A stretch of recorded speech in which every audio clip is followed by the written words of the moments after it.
A friend of mine told me his PC was underperforming. He took some user benchmarks and all components were either performing below average or just on the edge. To me, that sounded like a thermal issue or a component bottleneck. I offered him to take a look at it, so that's what we're doing today. So don't let the size of this PC fool you.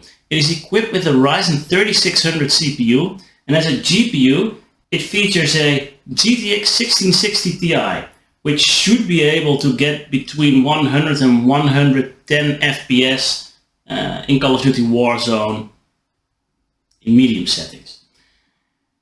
However, my friend tells me he gets 80 to 90 frames per second, so we'll have to check that.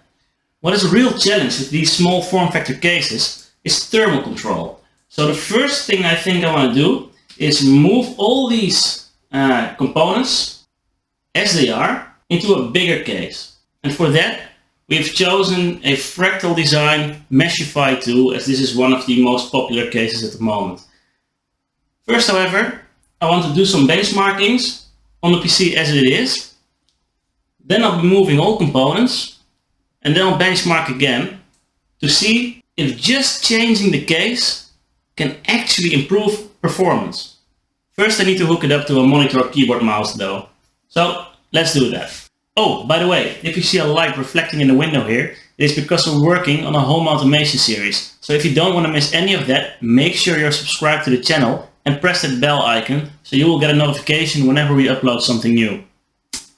Let's get this thing hooked up. So I usually use a tool called user benchmarks to check the performance of the different components in a system.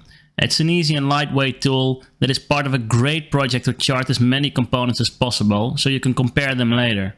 And the best thing is that it is completely free. Sure, in order to truly test the CPU, GPU, we should put them under load for a longer duration of time, but this will do for now. The monitor, keyboard and mouse coupled together are nothing special, by the way. This monitor is just a regular 1080p 60Hz monitor I used before I got my Samsung Odyssey, and I don't even remember where I got this keyboard and mouse from. So user benchmark recognized the AMD Ryzen 5 3600 CPU and the NVIDIA GTX 1660 Ti GPU I mentioned before. And now I also see this PC features a crucial P1 NVMe drive, not the fastest one, but that shouldn't be a problem. And it has 16 gigs of 2666 MHz HyperX Fury RAM. Now, that might be an issue as new AMD Ryzen processors profit from faster RAM, and 2666 MHz is definitely not fast. So, now that the benchmark is done, I do want to check the FPS in Warzone for myself though, just for scientific reasons of course.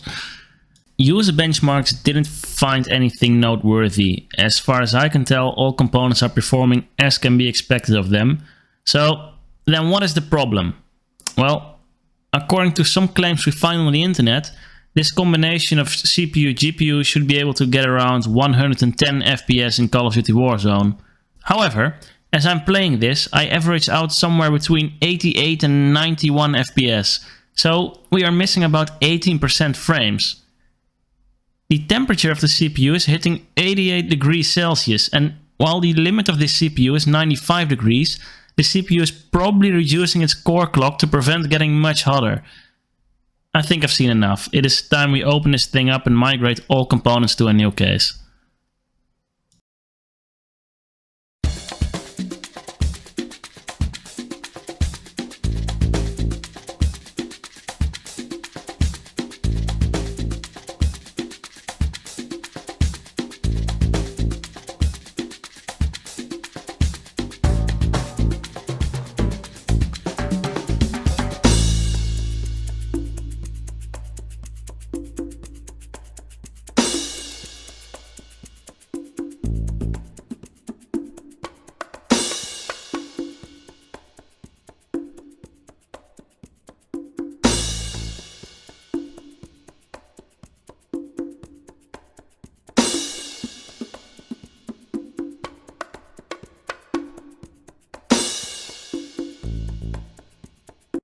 So here is a great example of what you should not do when building these small form factor PCs. This is a non-modular power supply, and normally this is no issue, but as this case offers minimal space, these cables fill up all the empty spaces, leaving the air nowhere to go. This can definitely cause the high temperatures we measured when running Call of Duty. The PC is equipped with this lovely Noctua cooler. This is a great cooler for these cases, as it is very flat but still offers a large heat spreader.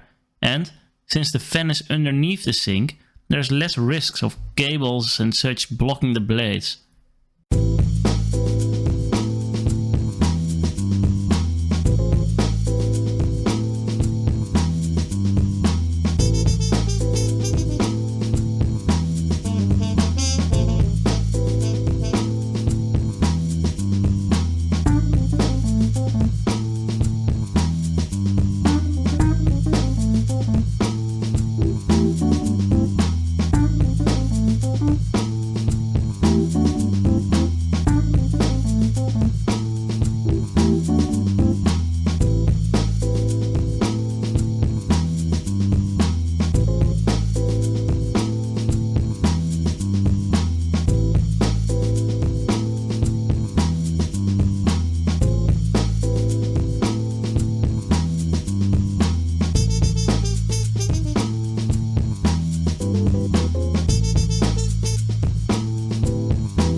So, now that we have uninstalled everything from the original case, it is time to prepare the new one.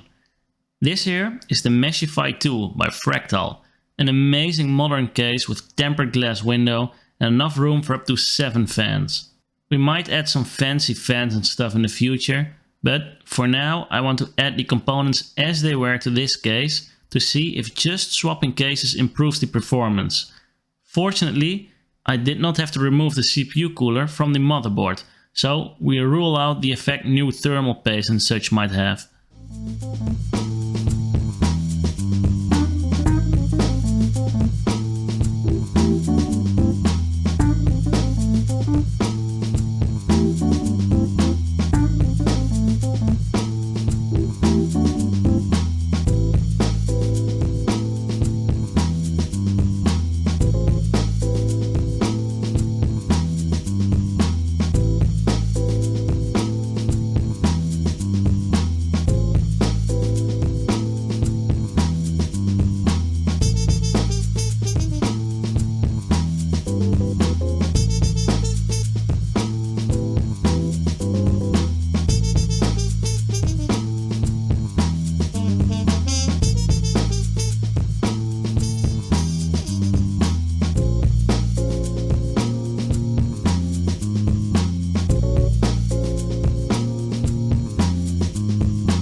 migrated all the old components to a new case.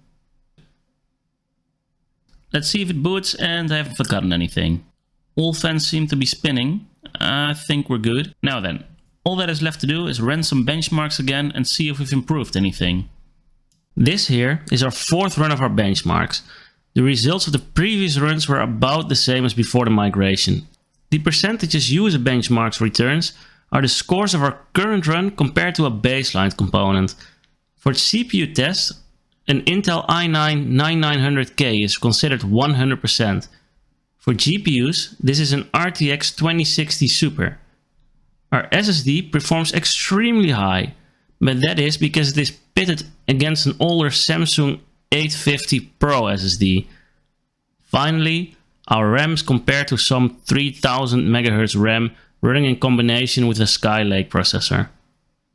We did notice core temp denoting much cooler CPU temperatures in this new case, so while our benchmark scores doesn't seem to detect any improvements, I'm still holding out hope for higher frame rates in Call of Duty Warzone. So let's play some games. I'm playing Call of Duty Warzone with core temp monitoring my CPU temperatures and with the built-in FPS counter enabled.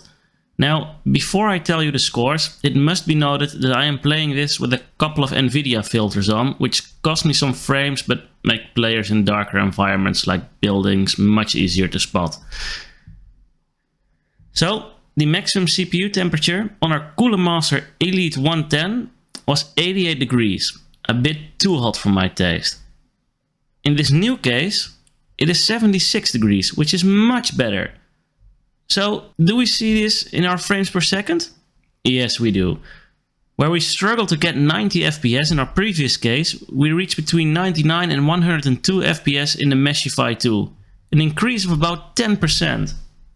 So then, can we conclude that a bigger case can improve the performance of your system? Well, yes, but it's not that simple. This system was obviously thermal throttled. As we have seen, it was pretty hard for fresh air to reach the CPU cooler. So, by replacing the case, we supply the cooler with enough fresh air to get rid of the heat, and our system runs much cooler. Then is it the Cooler Master Elite 110 case that sucks? No, I still think this is an amazing case when treated well. I think replacing the power supply with a modular one would have helped as well, and maybe add a better case fan or a 120mm radiator. Personally, I'm a big fan of using water cooling for these cases, as you can transport the heat out immediately instead of it circulating inside the case and getting warmer and warmer and warmer. The design is nice and slim, and it fits perfectly in an IKEA Kallax cabinet, which can, by the way, also be used as a desk. So tell me, do you have a small form factor case? How do you keep your temperatures under control? Please let me know in the comments. And while you're on your way down, don't forget to press the subscribe button. If you like this video, give it a thumbs up, and if you don't like it, see ya!